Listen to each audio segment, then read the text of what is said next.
Hello, welcome to GeekyHiJynx, home of the Mischief Makers, and today it's another competition. This time it's Danielle from TheGirl&AMovie. I just done Tony's right now for his 300 subscriber. Finished it, looked, and I was like, what is this?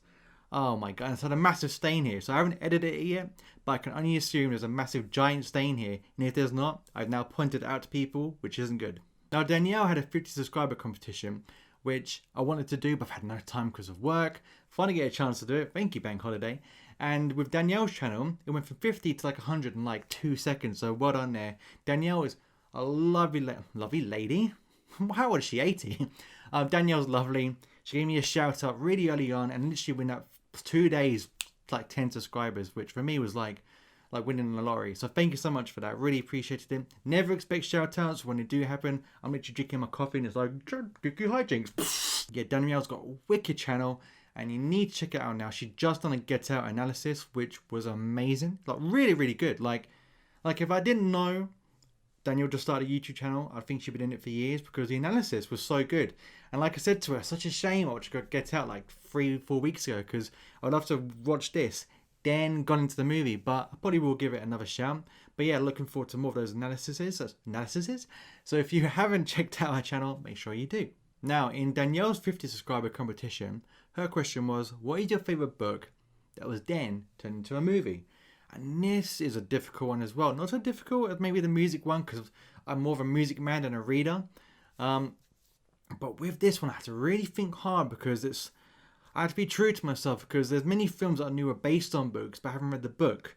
And I could have chosen them, maybe I could have done, but I thought I'd choose a book I have read, and I've read the whole lot of them.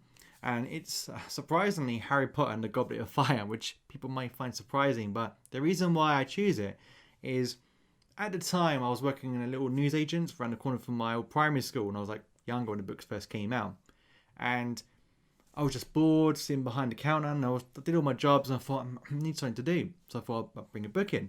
And I brought in my brother's copy. Bleh. Yeah, sorry about that. I was just choking on words. But yeah, so I bought my brother's copy of The Philosopher's Stone, then Chamber of Secrets, then Prisoner of Azkaban, and I was hooked. And I got Goblet of Fire, which was the biggest Harry Potter book at the time. And for me, I've got a very vivid imagination, which is why I should really read more, because when I do, literally it's like watching a movie but in your brain. And I remember reading this book, and I was just seeing this world build around me, and the characters are so engaged with all the characters from Harry Potter. Obviously a lot's not mentioned in the films. They cut a lot out in the films, and really good like scenes and storylines they cut out in the films, which is unfortunate, but I get why. But with the Goblet of Fire, with the Tri-Wizard tournament, that was like the coolest thing to me. And because I knew the films were coming out, I was like, oh my god, I can't wait to see this on the big screen. And when I saw the trailer for it, it was exactly, not completely, but it was exactly how I imagined it in my head. And I just love that film a lot. It's got a lot of nostalgia for me, mainly because of the book. Now, the film isn't the best Harry Potter film for me. It's the first three. They're the best ones, like Philosopher's Stone, Chamber of Secrets, and Azkaban. But Goblet of Fire is my favourite in regards to the book side of things, because of just how I imagined it and how I wanted to see it. And I was just so excited for that film to come out. When it came out, I loved it. But the films were perfect. Like when Cedric Diggory gets killed at the end and he gets brought back and he's lying there dead and his dad's crying and Harry Potter's crying. That is some god-awful acting. Actually, I would say in that film, it's some of the worst acting in the series. Looking back, there are some hokey moments in all the films, but this one in particular, it was way too dramatic, and even the music was really like cheesy. But I was so looking forward to it based on the book. So that's why I choose Harry Potter and the Goblet of Fire.